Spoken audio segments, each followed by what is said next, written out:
व्यक्ति तब तक भगवान के चरित्र को नहीं सुना सकता जब तक उसकी कृपा न बरसे। गीता में कहते हैं मूकं करोति वाचालं पंगुं लंघयते गिरिं यत्कृपातमहं वन्दे परमानंद माधवम। अगर उस माधव की कृपा बरस जाए तो मूकं करोति वाचालं, गूंगा भी बोलने लग जाए, जिसको बोलने की तमीज नहीं है वो भी बढ़िया लच्छेदार भाषा में बात करने लग जाता है अगर उसकी कृपा बरस जाए तो। अगर उसकी कृपा बरसे तो पंगुम लंघयते गिरिं, लंगड़ा भी बड़े बड़े पहाड़ों को चढ़ जाए। तो इसलिए आज अगर हम यहाँ कथा सुनाने के लिए उपस्थित हुए हैं तो महाराज हमारी क्या हैसियत कि हम भगवान के चरित्र को सुना सके। अभी आप आगे सुनोगे, अगस्त ऋषि जी कार्तिकेय महाराज के पास जा रहे हैं, उनसे क्या कह रहे हैं पता है? हे महाराज, हे शिवपुत्र कार्तिकेय, हम आपके पास माँ भगवती के चरित्र को सुनने आए। कौन? अगस्त ऋषि स्वयं में विद्वान है। फिर भी देखो, जो भगवत रसिक लोग होते हैं ना, वो जानते सब है, लेकिन जब कथा सुनने बैठते तो ऐसे बैठते जैसे कुछ जानते ही नहीं है। क्यों? क्योंकि उनको प्यास होती है, वो बस सुनना चाहते हैं।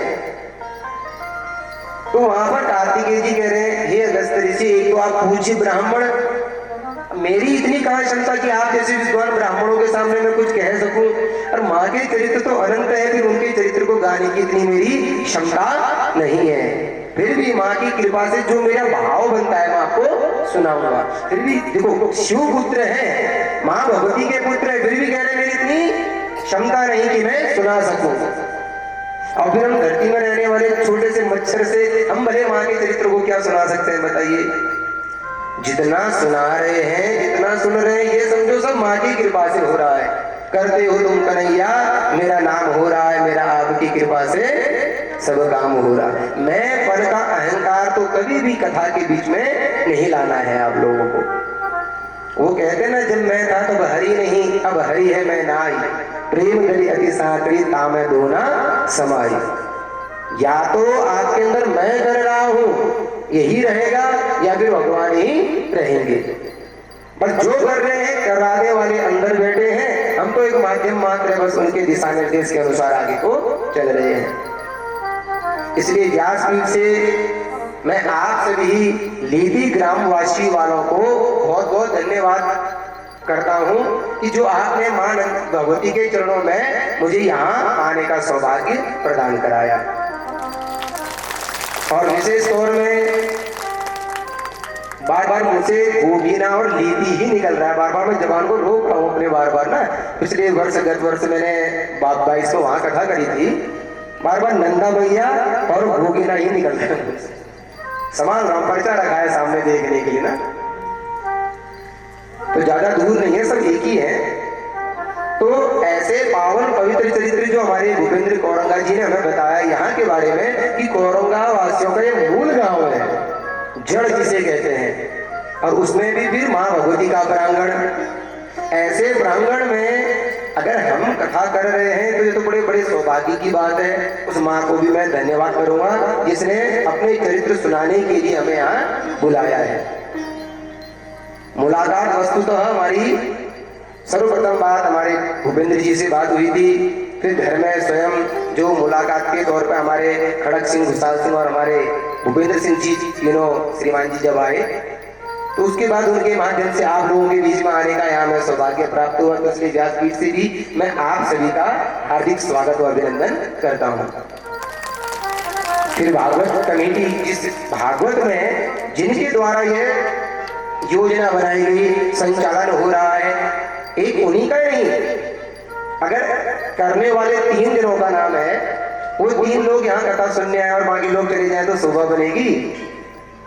वो मुख्य सूत्रधारक है, माध्यम है, लेकिन असली शोभा तो आप लोगों से है।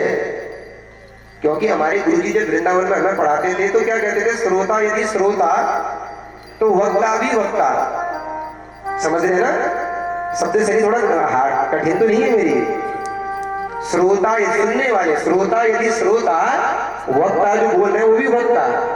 श्रोता यदि श्रोता तो वक्ता केवल वक्ता। अगर आप ध्यान पूर्वक सुनोगे, आपका मन चित्त एकाग्र होकर यहाँ रहेगा, तो हमें 3.5, 4, 5 घंटे कब निकलेंगे पता ही नहीं चलेगा। तो इसलिए व्यासपीठ से मैं यहाँ के जो अध्यक्ष हैं, भागवत के संचालक, जिनके माध्यम से ये प्रारंभ हुआ, वैसे तो सभी आप लोग हैं मुख्य, परंतु गांव का एक प्रधान तो होता ही है ना, सभी तो प्रधान हो नहीं सकते। तो वैसे इस कमेटी को, इस भागवत को आयोजित करने में जिन लोगों का मुख्य सहयोग था, हमारे श्रीमान खड़क सिंह जी, लोकपाल सिंह जी और कुशल सिंह जी, आपका भी बहुत बहुत धन्यवाद। जो ऐसे यज्ञ को आप करा रहे हैं, ऐसे खूब सारे यज्ञ कराते रहो, आपके द्वारा सनातन धर्म की ये ध्वजा इसी प्रकार लहराती रहे। आपका भी बहुत बहुत स्वागत व अभिनंदन। फिर भागवत कमेटी के, मंदिर कमेटी के जो मुख्य अध्यक्ष हैं, श्रीमान पान सिंह जी, प्रवीण सिंह जी, मंगल सिंह जी, आप जहाँ मैं वैसे पहचानता तो कुछ ही लोगों को, फिर भी आप जहाँ कहीं भी बैठे, आपका भी बहुत बहुत स्वागत हो, अभिनंदन। हाथ खड़ा कर देना अगर जो जिसका नाम आ रहा है, थोड़ा हम भी परिचित हो जाएंगे आप लोगों से। बोलो वृंदावन बिहारी लाल की जय। फिर हमारे युवा शक्ति सचिव, युवा शक्ति का बड़ा बोलबाला है हमारा, पहले से देखता आया हूँ मैं, और ऐसी युवा शक्ति का भी बहुत बहुत धन्यवाद। नारायण सिंह जी हमारे परिचित हूँ, मैं उनसे मिल गया हूँ। डिगर सिंह जी कौरंगा जी, उनसे भी मैं मिल गया हूँ। और कोषाध्यक्ष पूजा कौरंगा जी, अभी नहीं से नहीं मिला हूँ। ये जो भी है, आप बहन का भी बहुत बहुत यहाँ स्वागत है, अभिनंदन है। कोष खूब भर भर के रहो, उसी कोष से सारा काम होने जाने वाला है, इसलिए आपका भी बहुत बहुत हार्दिक स्वागत और अभिनंदन। तो आइए, आप लोगों का स्वागत और अभिनंदन तो हो गया, तब माँ के चरित्र की ओर आगे बढ़कर माँ के पावन पवित्र चरित्र को श्रवण करें। बोलो जगदम्बे मैया की। श्रेष्ठो या सर्ग रूपा जगद वदना विदो पाणिनीया चरोद्री संहारे चापि यस्या जगद्निरमखिलं क्रीडनं या पराख्या पश्यन्ति मध्यमाधो तदनु भगवती वैखरी वर्णरूपा सामद्वाचं प्रसन्ना गिरिहरिगिरिसां राधिकालं करोति। भागवत का यहाँ से पहला अध्याय आरंभ होता है। ये महात्म्य का पहला श्लोक है। क्या कह रहे हैं? सृष्टो या सर्ग रूपा जगद विधो पालनी या चरौद्री। वो परा अम्बा जिसकी आप चरित्र सुनने के लिए यहाँ आए ना, वो सृष्टि करने में स्वयं सक्षम है। सृष्टि भी स्वयं करती है। सर्ग विसर्ग जितने भी अत्र विसर्गो सर्गस्य स्थानं पोषणं पोतया मनोमंत्र ईशानुगता निरोधो मुक्तिराश्रयः। ये जितने भी सर्ग विसर्ग आदि हैं, उन सबकी सृष्टि करने में अकेली सक्षम है हमारी भगवती जगदम्बा। तो सृष्टि भी करती है, जगत वदना जगत के द्वारा वंदनीय भी है। केवल हम भारतवासियों के द्वारा नहीं, केवल एक दो देशों के द्वारा नहीं, जगत वदना, जगत उसकी वंदना करता है। जो पालती है, पोषण भी करती है और रौद्री भी है। रौद्री का नाम आते ही क्या कहते हैं? अलग पालन, उत्पत्ति, पालन और संहार। जो सब काम करने में सक्षम है। पश्चिंती वैखरा, निर्गुण निराकार, सगुण निराकार और सगुण साकार के रूप में हमारे मध्य वो विराजमान है। तो पहला श्लोक में वेद व्यास जी कह रहे हैं कि हे मां, हे ईशा, हे शंकर प्रिया, हमारी इस वाणी को राधिकालां करोति, अलंकृत करो। क्योंकि वेद व्यास जी कथा लिखने जा रहे थे तो सबसे पहले वो प्रार्थना करी कि जब तक मां आप अलंकृत हमारी वाणी को नहीं करोगे, तब तक हमारी वाणी से आपके चरित्र सुनने को नहीं मिल सकते। तो इसलिए पहला श्लोक व्यास पीठ के लिए, व्यास जी के लिए समर्पित है। व्यास जी स्वयं प्रार्थना कर रहे हैं, माँ मेरी वाणी को अलंकृत करो, और जब मेरी वाणी अलंकृत होगी तब जाकर मैं आपके पावन पवित्र चरित्र को सुना सकूंगा।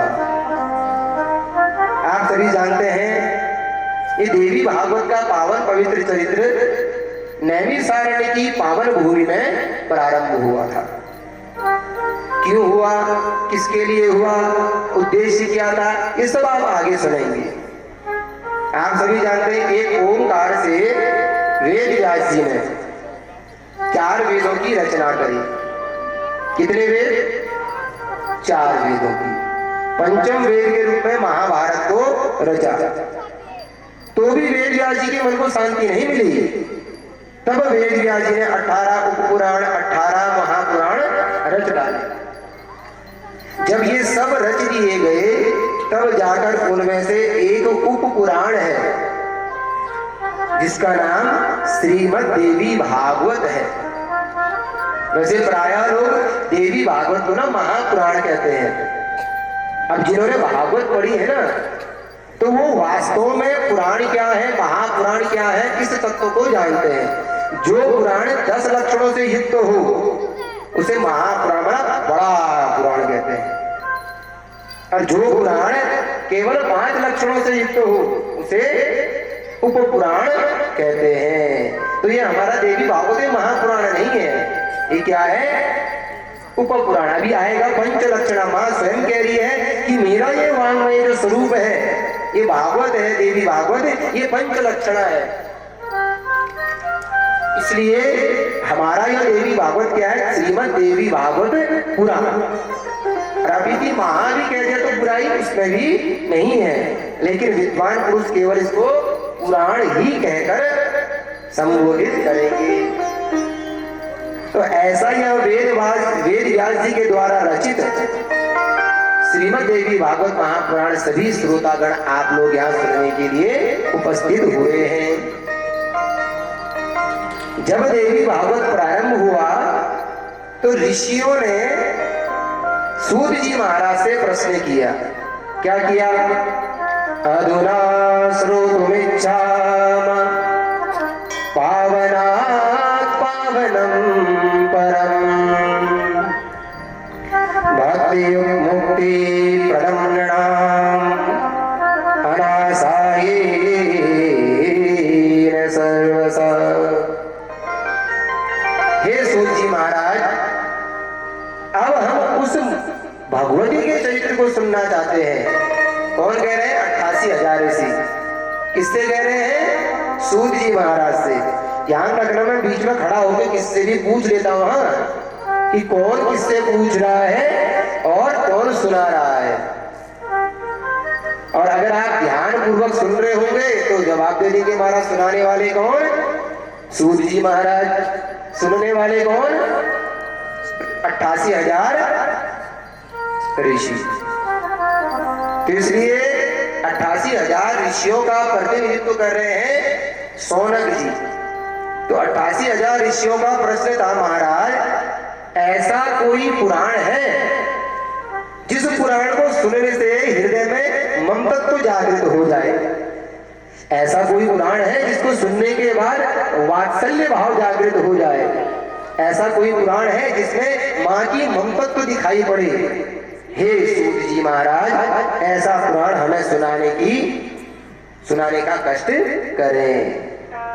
जब बड़े भाव से गदगद हुए ना, तो सूत जी महाराज गदगद हो गए और गदगद वाणी से कहने लगे, साधु भ्रष्टम महाभाग लोकानां हितकाम्यया सर्वशास्त्रयत सारं तद्वक्ष्याम्यशेषतः।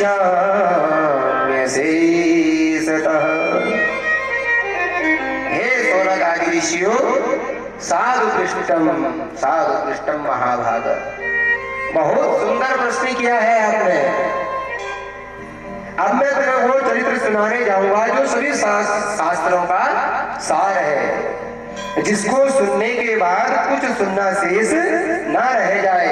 ऐसा पावन पावन पवित्र चरित्र मैं तुम्हें सुनाने जा रहा हूँ। बोले जगदम्बे मैया की जय। सूत जी महाराज कहते हैं, महाराज अगर आज किसी के अंदर शक्ति विद्यमान है, किसी के अंदर अगर दया विद्यमान है, किसी के अंदर अगर वो धर्म विद्यमान है, तो वो सब मां भगवती जगदम्बा की ही प्रसाद स्वरूप है। जितना कोमल हृदय स्त्रियों का होता है, उतना कोमल हृदय पुरुषों का नहीं होता है। इसलिए संसार में अगर किसी के हृदय में दया है, करुणा है, वात्सल्य है, तो समझ जाइए अभी भी वो भगवती मां अम्बा अलग से नहीं, हमारे भीतर ही विद्यमान है। तो इसलिए श्री सौनक आदि ऋषि कहते हैं, सूत सूत महाभाग वदनो वदतांबरः कीदृशीं तत्पुराणं हि विदच्छ श्रवणे च कः। हाँ महाराज, आपने बिल्कुल सत्य कहा। अब हम उस परा अम्बा भगवती के चरित्र को सुनना चाहते हैं, जिससे हृदय में वात्सल्य, करुणा और प्रेम भर जाए। ऐसे माँ के चरित्र को अब हमें सुना के कृतार्थ कीजिए। तो इसलिए आइए आप और हम सब मिलकर माँ भगवती के चरणों में वंदन करके उस चरित्र को सुनने के लिए तत्पर होते हैं। बोलो जगदम्बे मैया की जय। वेद व्यास जी के सूत जी महाराज बोल पड़े कि तुमने ये तो जान लिया कि एक ओंकार से वेद व्यास जी ने समस्त पुराणों की रचना कर डाली। उन्हीं वेद व्यास जी ने सबसे पहले यह श्रीमद् भागवत महापुराण, श्रीमद् देवी भागवत महापुराण जन्मेजय को सुनाकर इस धरती वासियों के लिए प्रस्तुत किया। यानी कि सबसे पहले यह कथा किसने सुनी? परीक्षित महाराज के पुत्र जन्मेजय ने। तो कहते हैं यह पुराण उन्होंने अपने पिता के कल्याण के लिए सुना, और जब अपने पिता को 9 दिन में भगवान का परम पद प्राप्त करते हुए देखा तो गदगद हो गए और गदगद वाणी से कहने लगे कि धन्य है माँ के चरित्र, जिन्होंने मेरे पिता सर्प से डसने के बाद भी, वैसे वस्तुतः शास्त्र कहता है कि जिस व्यक्ति की सर्प से डसने से मृत्यु हो जाए उसकी सदगति नहीं होती, लेकिन देवी भागवत का चमत्कार देखो, सर्प से डसने के बाद भी राजा परीक्षित मोक्ष को प्राप्त हो गए। बोलो देवी भागवत महापुराण की। आवाज नहीं आ रही है, पहले नवरात्रि है, व्रत रखा हुआ है ना आप लोगों ने, भूख तो नहीं लगी आप लोगों को? बोलो जगदम्बे मैया की। गोगिना वासी तो बहुत जोर से चिल्लाते थे महाराज, हैं? हमें ऐसा नहीं लगना चाहिए ना आप सो रहे हो। अगर आप सो गए तो समझ लो हम भी फटाफट चटपट करके कथा पूरी कर देंगे। तो इसलिए देखो, नित्य कथा के बीच में 2 विघ्न बड़े विचित्र आते हैं, एक मनीराम और दूसरा निंद्रा देवी। मनीराम को जानते हो? मन नाम दिया गया है ना उसको, मनीराम। कथा सुनते सुनते कब मन आपका घर में चला गया पता नहीं चलेगा, और कथा पूरी हो गई उसके बाद हाँ कथा हो गई, और कथा सुनते सुनते नींद कब आ जाए ये भी पता नहीं चलता। इसलिए निंद्रा आने ना पावे और मन कहीं जाने ना पावे, उसका एक ही उपाय है, बीच बीच में हाजमोला की बोटी गटकते रहो। वो हाजमोला की बोटी क्या है? बोलो जगदम्बे मैया की, वृंदावन बिहारी लाल की। आप जोर से चिल्लाओगे बगल वाले की भी आंखें खुल जाएंगी, हाँ महाराज कोई चिल्ला रहा है। इसलिए आपका काम क्या है? दूसरे को जगाना। नींद जाग रहा है तो चुंगोटी काट देना जोर से, अपने आप जाग जाएगा, ठीक है नी? तो यहाँ सूत जी महाराज कहते हैं, अष्टादश पुराणानां मध्ये सर्वोत्तमम् देवीं भागवतं नाम कर्म कर्मार्थ मोक्षदम्। सूत जी महाराज कह रहे हैं वैसे तो सभी पुराण श्रेष्ठ हैं, कोई पुराण अपने में छोटा नहीं है, लेकिन अष्टादश पुराणेषु मध्ये पावनम परम, उन्हीं 18 पुराणों के बीच में ये जो श्रीमद् देवी भागवत पुराण है ना, ये सब में श्रेष्ठ है। वैसे तो ब्राह्मण सभी श्रेष्ठ हैं, कहते नहीं कहते हैं, लेकिन महाराज जी हमारे कुल पुरोहित हैं, आप उसको विशेष उससे लगाव होता ही नहीं होता है। वैसे ही वेद व्यास जी भी कह रहे हैं, सूत जी महाराज जी भी कह रहे हैं, वैसे तो पुराण सभी श्रेष्ठ है, मैंने ही लिखे हैं, कोई छोटा नहीं कोई बड़ा नहीं, लेकिन भैया इस देवी भागवत की तो महिमा ही अपरंपार है। सर्वयज्ञेषु तीर्थेषु सर्वदानेषु यत्फलम् सकटपुराण श्रवणात् तत्फलं लभते नरः। कहते हैं आप चाहे कितने ही तीर्थ यात्रा कर लो, चाहे पूरे साल व्रत कर लो, चाहे कितने ही यज्ञ कर लो, लेकिन जब तक आपने देवी भागवत को श्रवण नहीं किया ना, हमारा सारा आवका हुआ यज्ञ तब फेल है। अथवा चाहे कितने ही कुंभ नहा लो, चाहे कितने ही तीर्थ यात्रा घूम लो, चाहे कितने ही यज्ञ कर लो, इन सभी के पुण्यों को रख दो एक तरफ और केवल 9 दिन तक मां भगवती की इस पावन पवित्र चरित्र को सुन लो, सब उसके बराबर नहीं कर पाते। यानी तीर्थों का फल भी फीका और पुराण यज्ञों का फल भी फीका, व्रतों का फल भी फीका, केवल किसके सामने? देवी भागवत को श्रवण करने के सामने। इसलिए आप बड़े बड़भागी हैं जो इस कथा को सुनने के लिए यहाँ उपस्थित हुए हैं। इसलिए तन मन को एकाग्रचित्त करते हुए माँ भगवती के इस पावन पवित्र चरित्र को सुने। बोलो जगदम्बे मैया की जय। इतनी सारी महिमा जब सुनी तो बड़े गदगद हो गए। तो ऋषि कहने लगे, कौन ऋषि थे वो? 88,000 ऋषि। किनसे? सूत जी महाराज से। महाराज इतना पावन पवित्र चरित्र है तो इनको सुनने के तो कुछ नियम होंगे। बिना नियम जाने, बिना रास्ता जाने उस गांव को निकलना ही बेकार है जहां के बारे में आप जानते नहीं। तो इसलिए गांव की पहचान किससे होती है? रास्ते से।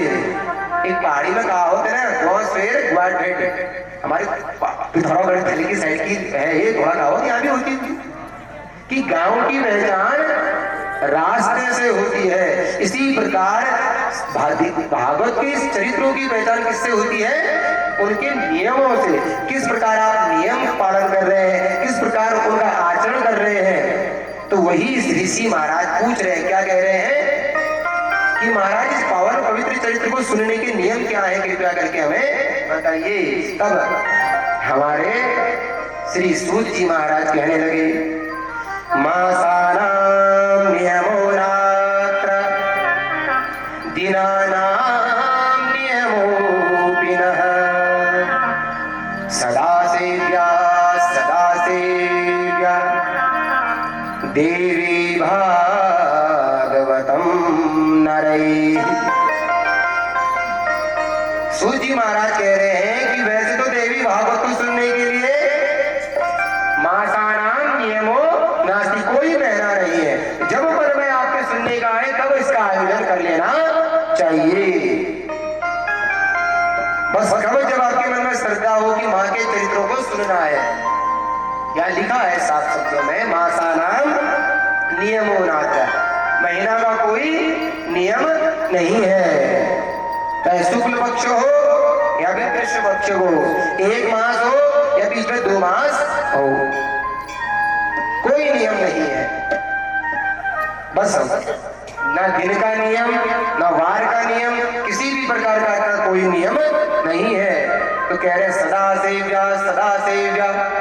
इसलिए माँ की जो चरित्र है, कथा है, इन्हें सदा श्रवण करते रहना चाहिए। लेकिन कैसे? बोले भक्ति भाव के साथ। आप कथा तो सुन रहे हो, लेकिन आपका मन कथा में नहीं, आपका मन मंदिर में नहीं, आपका मन भक्ति भाव में अर्पित नहीं, तो आपका सुना हुआ सारा व्यर्थ है।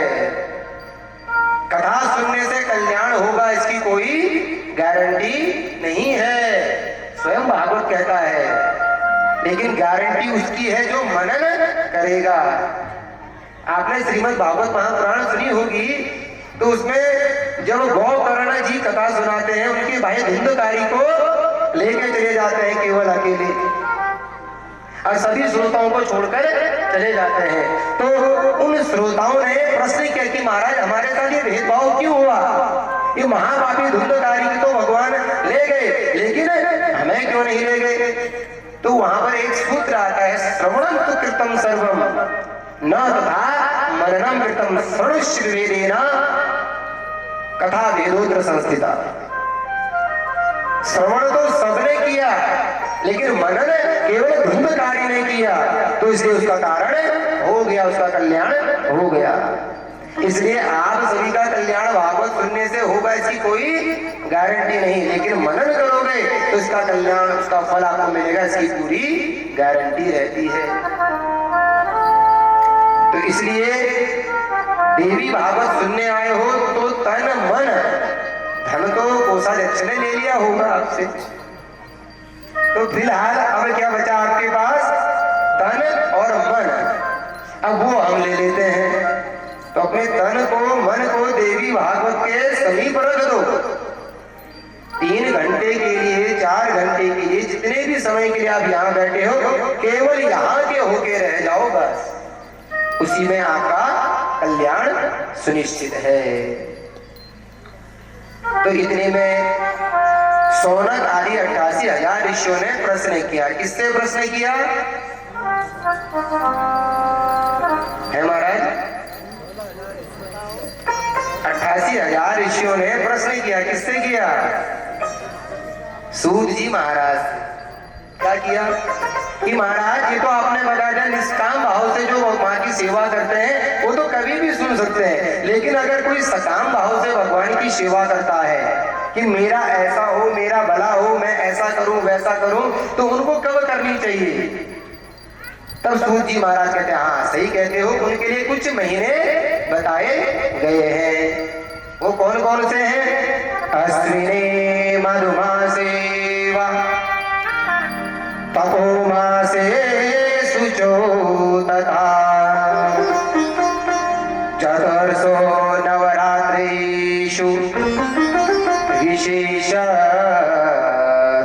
फलदायकम्। सूजी महाराज कह रहे हैं 4 नवरात्रियां हैं जो साल भर में आती हैं। आपको पता है 4 नवरात्रियां होती हैं? किस किस को पता है? हाथ खड़ा करके दिखाओ एक बार, जिनको ये पता है कि 4 नवरात्रियां होती हैं। कितनी नवरात्रियां होती है साल भर में बताओ? चलो कितनी सुनी है आपने? ऐसा पक्का पूछूं कौन कौन सी है?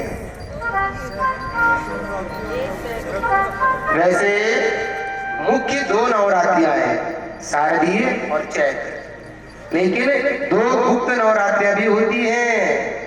कौन कौन सी? आश्विन मास में और माघ मास में, ठीक है नी? आश्विन मासे, चैत्र मासे, माघ मासे, आषाढ़ मासे, ये 4 मुख्य होती है। चैत्र और आश्विन वाली तो हो गई असौज, और दूसरी माघ और आषाढ़ के महीने में भी पुष्कर नवरात्रियां आती हैं। इन 4 गुप्त, 2 नवरात्रि मुख्य, 2 गुप्त, इन 4 नवरात्रियों में जो देवी भागवत कर ले तो कहते हैं कोटि यज्ञ फलम लभित, करोड़ों यज्ञ के बराबर का पुण्य फल मिलता है। तो आपने कब शुरू किया है? चैत्र की नवरात्रि में। बोलो जगदम्बे मैया की जय।